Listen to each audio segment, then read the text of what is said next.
Welcome to that Davis Show. I am your host, Kenneth Davis. Please follow me at That's Davis on all social media platforms. I'm always fortunate enough to be joined by my partner and executive producer of That Davis Show, Ryan Bukoveski. Please follow him at Ryan B. Ski and Ryan B. Ski1 on Instagram.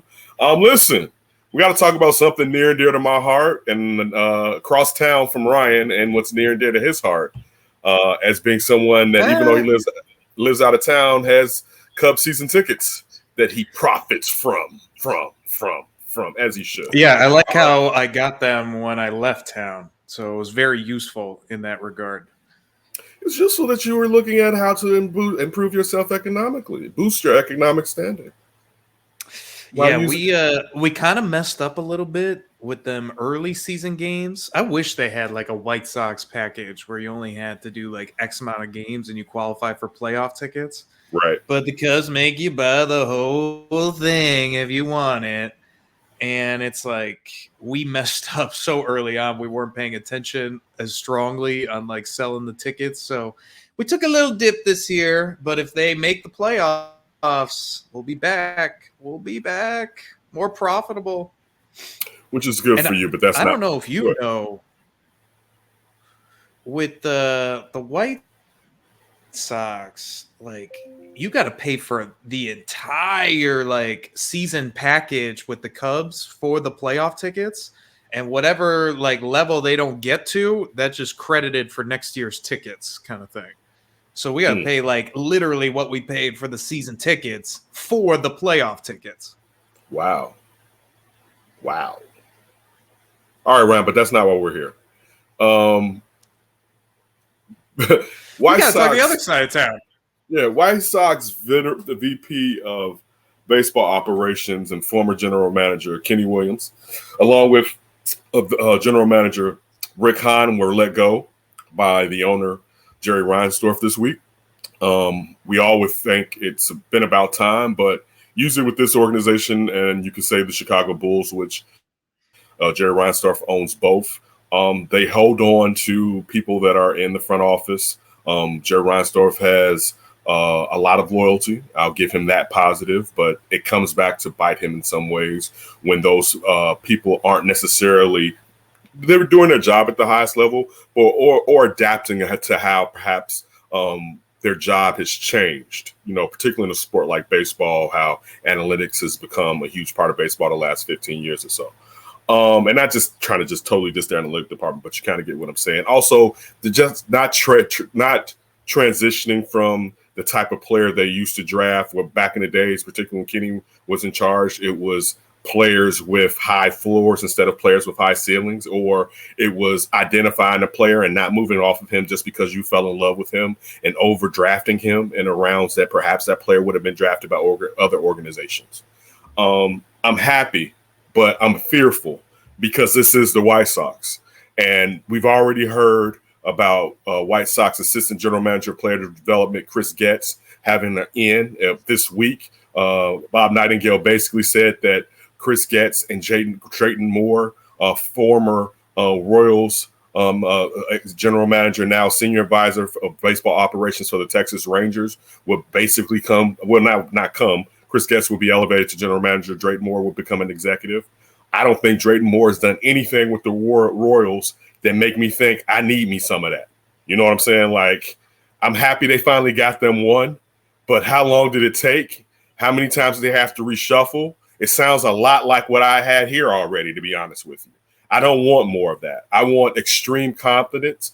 I also want, if we're going to act like a mid-market team at times, someone who accelerates when it comes to farm systems so that, one, you have that lifeblood coming into your team, but also you have assets that you can move to bring in players that perhaps you wouldn't get to sniff in free agency, and you can at least get them to come here then, and perhaps they can fall in love with this organization and then re-sign when their contract is up.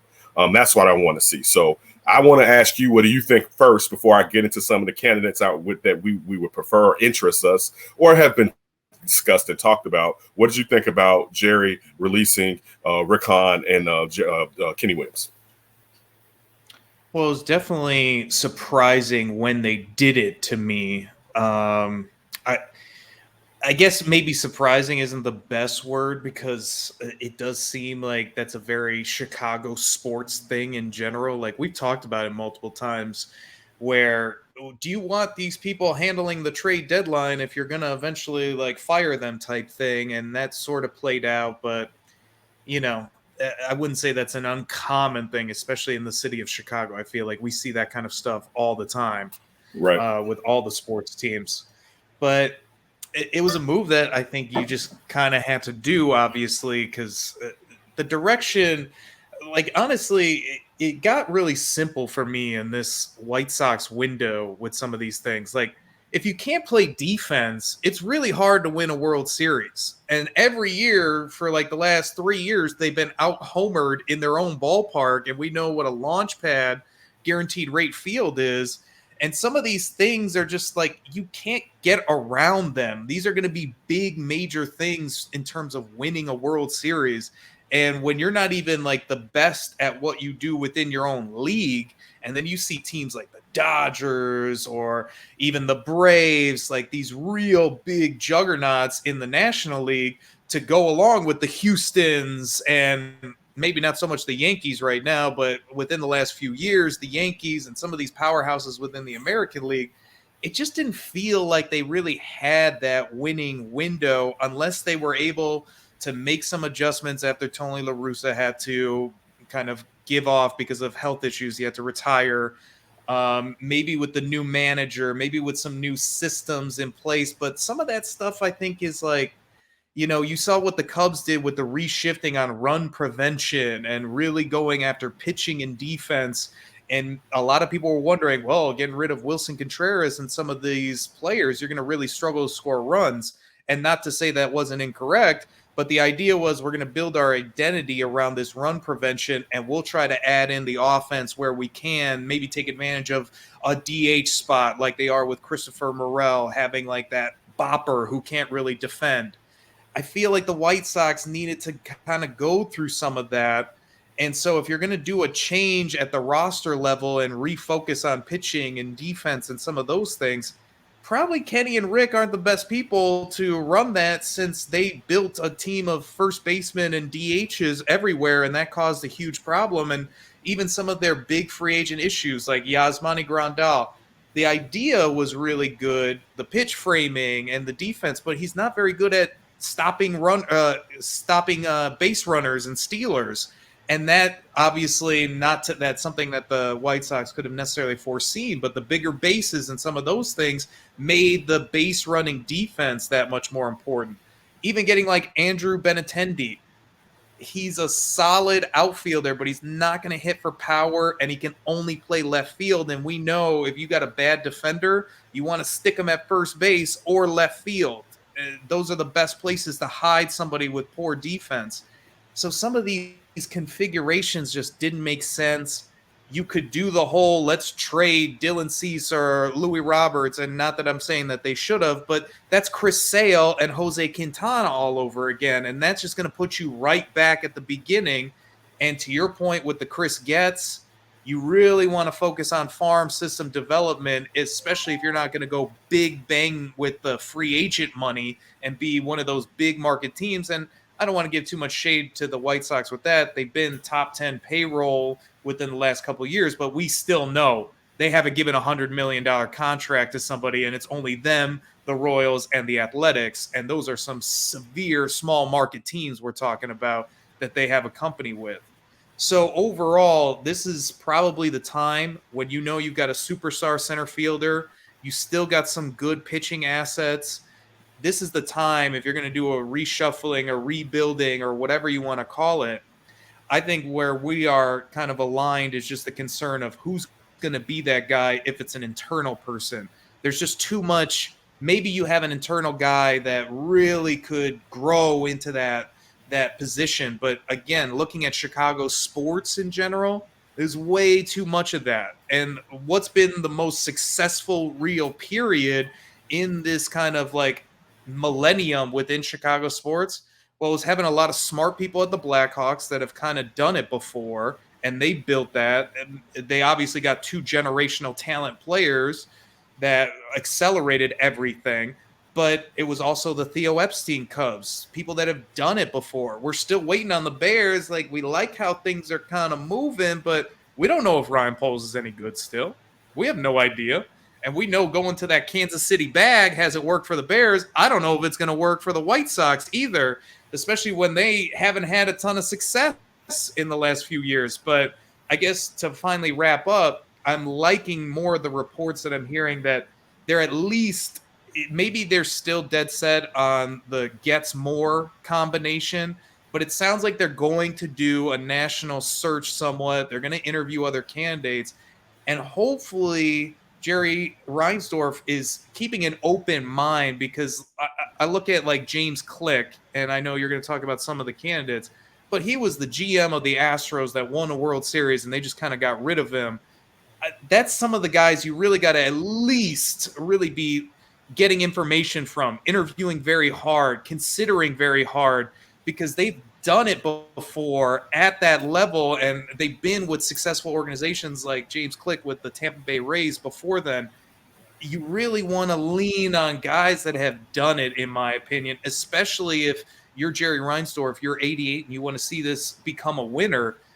It's just such a wild card with somebody that hasn't done it before, and they haven't been overly successful in the position that they've been in currently. First of all, don't compare Ryan Poles to Matt Nagy, please. I think Ryan Poles has been a lot more competent and shown us that he knows what he's doing. To a degree, we still have to wait it out, but I mean that I won't let that one slide. But that's me battered. Just I understand. It's the hurt. It's the hurt. Something you brought up that stuck out to me, and this goes back to the Chris Getz situation. Chris Getz, for the most part, has been running the White Sox farm system. And you talked about pitching and defense. And the Sox really haven't been a good defensive team in a long time.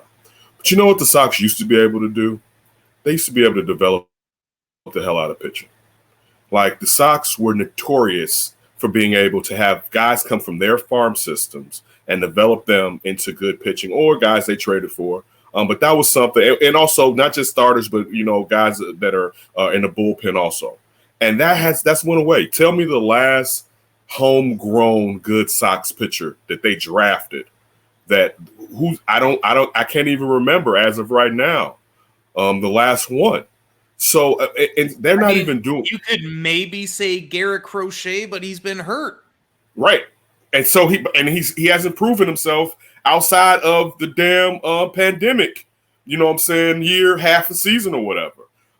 They don't even do what they used to do well. The fear was they don't know how to pick everyday players, right? Still the same. That's why I was fearful for them going to other people's farm systems, picking players when they were trading away their top talent, because I'm like, you guys can't pick stuff when you're drafted. So how are you going to go sit there and cherry pick somebody else's stuff, and you can't do it when you got the whole draft to try to do it?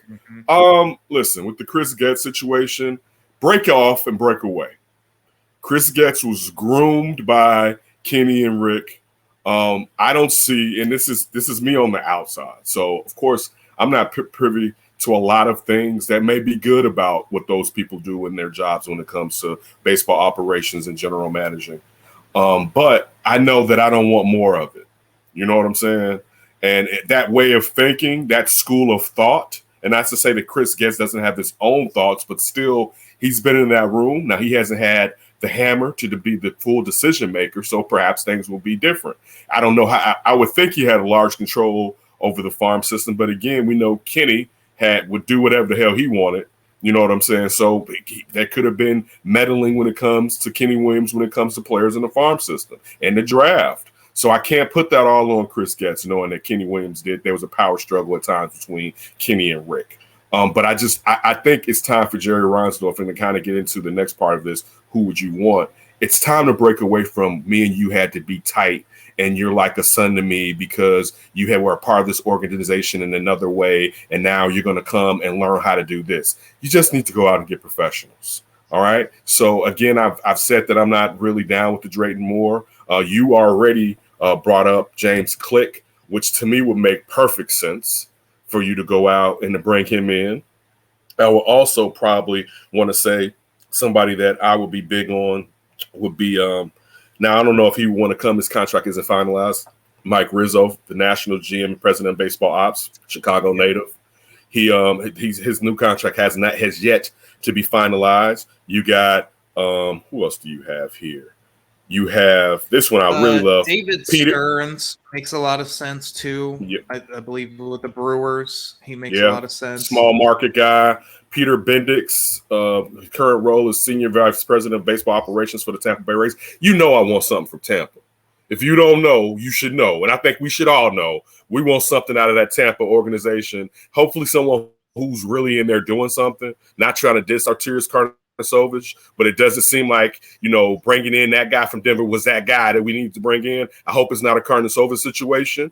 But I want to get somebody, if we're talking about being cheap to a degree, and as you said, their payroll's in the top 10, but never spent over $100 million on a top player, and that's base. That's not even, I'm trying to say it. That's just the price of dealing in baseball, but that's an understatement because that's been the price for dealing in baseball for like the last 15 to 20 years. Damn, they're paying players $100 million or more dollars, easily 20 years or whatever, right? So I would like to see a guy that can really infuse talent into this farm system. You also have Mike Fast. Did you mention Mike Fast? Who is with the Atlanta Braves, and he spent time in Houston too, because we're getting in some of that Houston. You know what I'm saying? You have Sam Fold, the general manager for the Phillies. I like the internal possible candidate, the Miami Marlins GM, Kim Nang. She would be another good one it's like she's been in the system. Yes. Right. And Preston Mattingly, also director of players for Philadelphia. It's basically also Brandon, last one. Brandon Gomes, executive vice president and general manager for the Los Angeles Dodgers. Now, I don't know why the hell he would want to leave LA and the Dodgers with the amount of money they spend, and you're living in Los Angeles. But I'm just going to throw him out there for the sake of throwing him out there. Go ahead, Ryan. I like the Dave Dombrowski I've heard too. Like Jerry would never love working with Dave Dombrowski. All he does is, hey, I need that checkbook every 5 minutes and let me overpay for everything. But now, okay, but think about this. Isn't Dave Dombrowski a former White Sox guy? So I believe he was there with Tony. I believe the Tigers. I believe he was there with Tony. Okay, let me look it up. I believe he was there with Tony back in the 80s. And it's very possible. I just thought that was a funny one to me because I don't see usually his he began his career in Chicago in 1978 as an administrative assistant. So again, now this is right before Jerry buys the team. But Dave Dombrowski, he's known Dave Dombrowski. I'm with you. Dave Dombrowski doesn't fit. He fits this part. While like Kenny, he'll trade that talent to bring in some. He'll some go stars. for it. I was gonna say he's like Kenny, go for it every year, but it's gonna come with a price tag, big price tag. And I don't want that. I want to benefit from the players come through. We've known that about 10 years ago, it shifted from the value being on players in the majors to talent in the farm system because of the price control that you have over their contracts. So like I don't want to have like a top 5 farm system for like 2 years, 3 years. And then when those guys come up, and I know the farm system dips, but it's at the bottom and it stays there for like 4 years. You know what I'm saying? I want to have it to where, look, there's lifebloods in there, and even guys that were drafted low, you're able to develop these players. I want that for my team.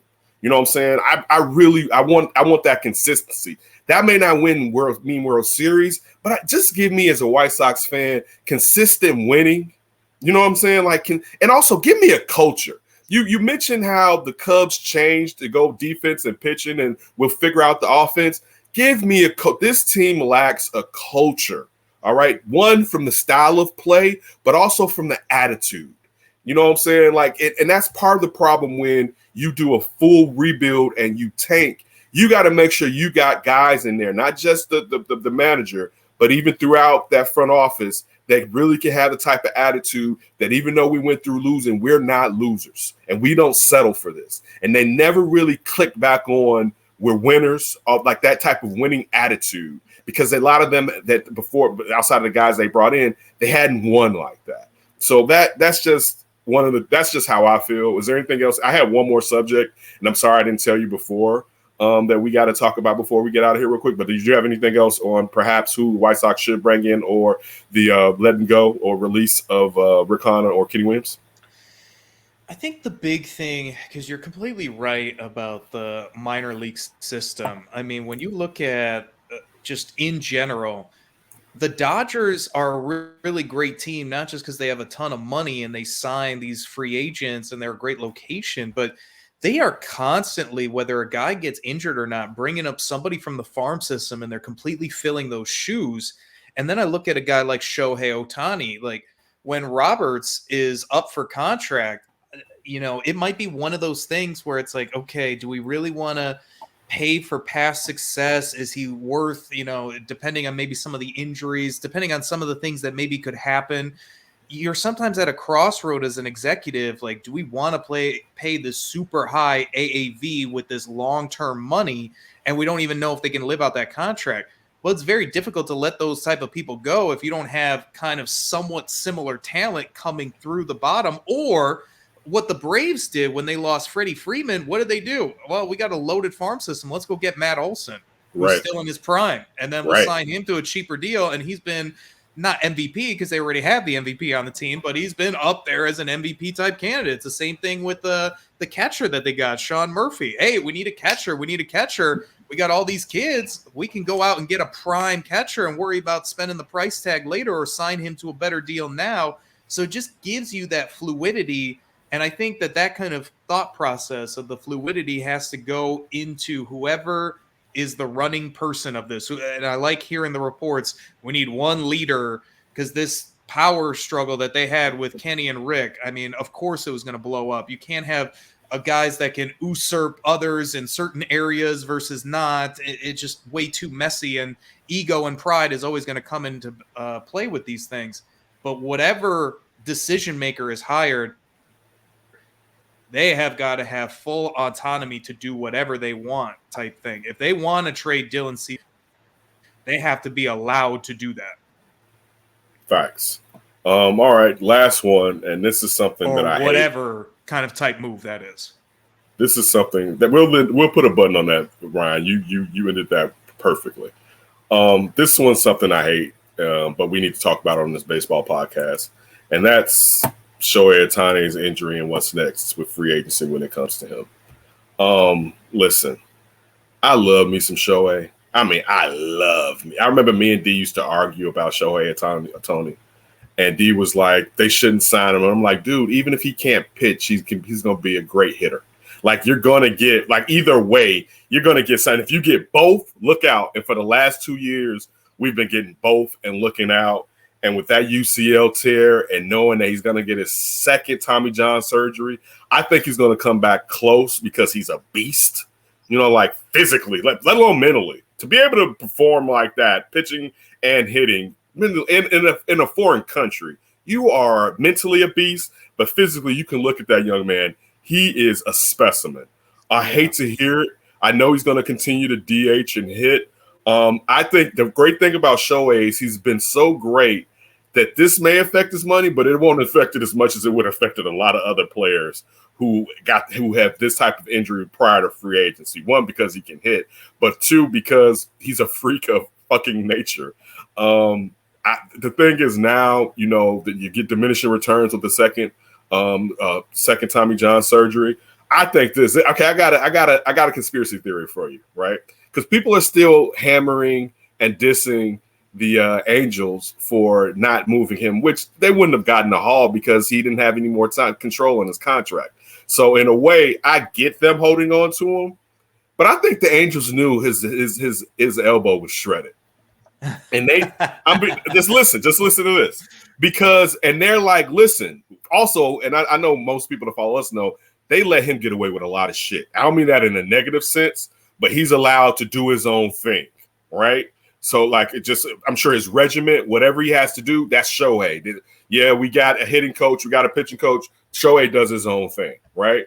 And some organizations may not give you that, but he's fucking Shohei Ohtani. And if you want to bring him in, you would probably acquiesce to let him do what the hell he wants to do. He's shown you he can do well doing it.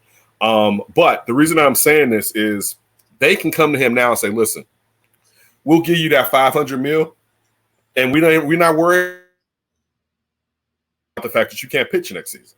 You know what I'm saying? Like, and you're used to being here. I'm referring to the Angels. You can continue to do what you want. You can rehab the way that you want. You've rehabbed this injury before. You're part of this family, but we will give you all your money. And whatever happens, we don't care if you're not allowed to pitch, if we have to move you to the bullpen, whatever happens, you know, you can be you. Where there may be some teams, and I think they'd be foolish to go in saying this, and maybe they're not, that are like, you know what, we may just want you to hit because we know that if you're hitting, if you're not trying to pitch, you can stay healthier, even though that Tommy John surgery doesn't affect his hitting because he hits left and he pitches right. So you're not getting with that twerk is on that right elbow when he's hitting, basically. But yeah, I think the Angels may have pulled one off as far as, you know what? Because think about how early they, like, you know, I know like recently his velocities went down, but you know, you and your trainer start talking if he's kind of feeling this, he's kind of feeling that, you know, whatever.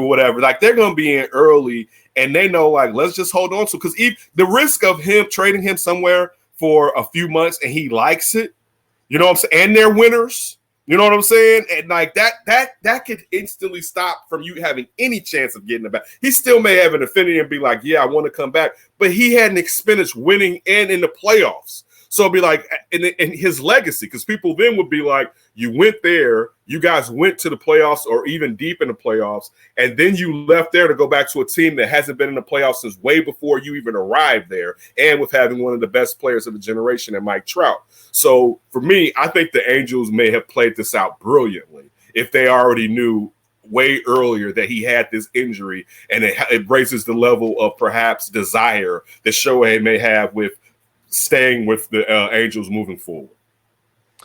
I like it. I like the conspiracy. I could totally see that. That would make a ton of sense.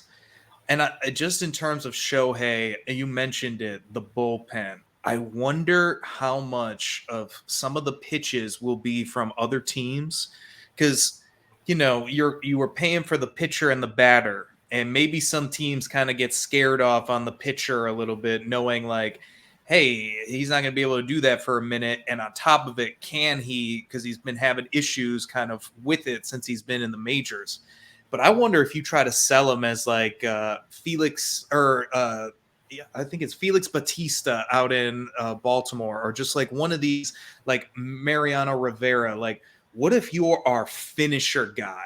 Like, besides a starting pitcher, what's the most famous pitcher on a pitching staff? It's the closer. Right. You would still be hitting them bombs. You would still get the pitching. If you're going to overpay for anything that's not a starter in terms of pitching, you're going to overpay for that closer. Usually the money fits with that. And I wonder teams will do some of a similar strategy of like, hey, let's kind of cover our ass a little bit. Let's try to maximize him physically. We'll give him still that same amount of money, but let's do this pitch of like, hey, how about instead of being a starter, you finish these games for us. You win the games for us.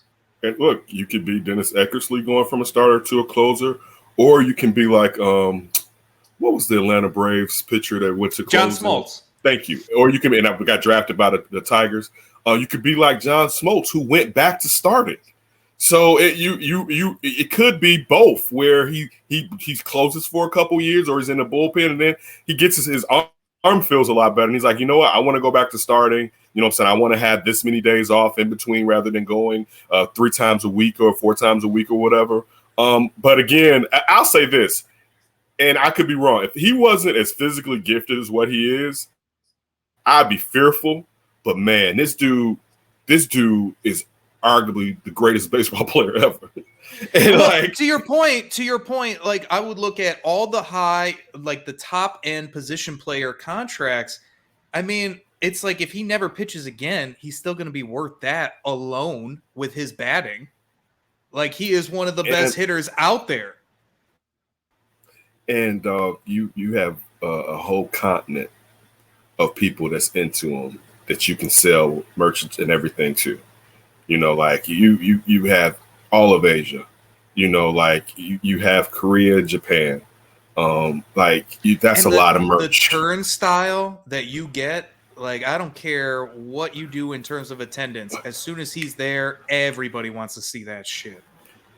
And I'll say this too: this may benefit the Angels regardless. Once you have a player like that, I was watching Little League World Series, and they asked these kids who their favorite superhero was. Their favorite. Mm-hmm. And his kids say Shohei Ohtani, and I was like, "That's damn right." And I forgot. I don't know if they were from Korea. I think they were from Korea, South Korea.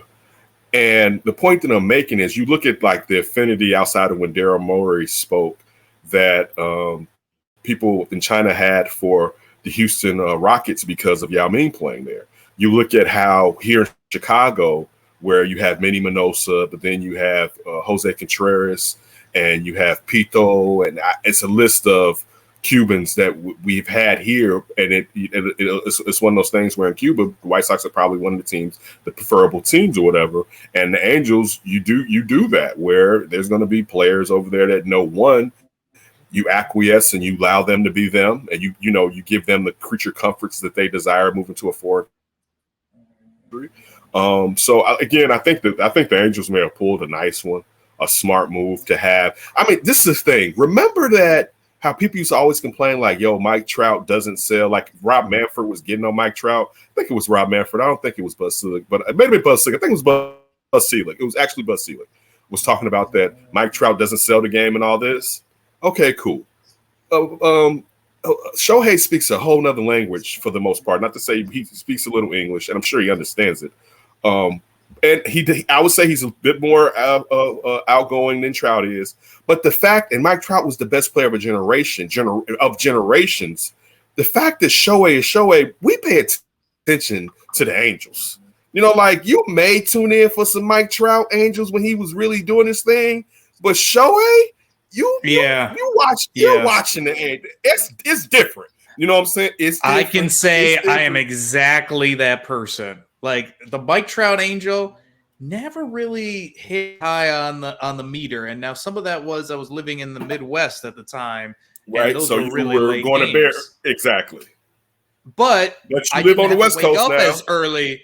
But I didn't have to wake up as early either in the Midwest like I do now, and I will stay up for some Shohei for sure. Right, it's different, and that's an asset to hold on to. And I'll say this lastly. If he's healthy, someone to trade for him, and he's under contract. Unlike now, you would have him tied up. There's a team with let's just say not next season, the year after he's back to starting. Right, he doesn't want to be there, but he has his money, so he got all the money he wanted. The Angels realized, one, it's better for them now if he's healthy because they didn't have enough years of control to really sell it to an organization to get a lot of prospects back, valuable prospects back. If he's healthy and they retain him, they can the Dodgers and the Yankees, the Mets, all right, and the San Diego Padres will give you whatever the hell you damn near ask for. And that's just, I'm just naming 14, and the Boston Red Sox, right, will probably give you whatever the hell you ask for to bring him in. Or a up-and-coming Seattle team, particularly those teams on the Pacific Rim. They already, but period. But yeah, that's my thought on Shohei. I wish Shohei the best. I hope he comes back to the dominance that he's shown us. We've seen something in a sport that's damn near 200 years old that's never happened. Babe Ruth, hey y'all, Babe Ruth wasn't doing this. All right, with the Red Sox. Maybe for a year or something, or a limited quantity, like nothing. It wasn't that. He wasn't hitting. He would listen. He could hit, and especially in today's MLB. Exactly. In today's, he wasn't. I mean, until he became just an everyday player, was when the explosion of home runs took place with Babe Ruth. This dude is leading the league with homers and has over 120-something strikeouts. This is ridiculous. With the velocity that these pitchers are pitching right now, this is crazy. So that's my part. The I wish him the best. And everything. Oh my everything. God. Let's go ahead. Something else you want to add before we get out of here? No, just like Babe Ruth. I love hearing some of his stats and everything, but unfortunately, that era is more like Sandlot compared to what this era is. Like the preparation, the amount of like study that goes into it. Like you talk about the velocity and physical peakness of every athlete on the field now.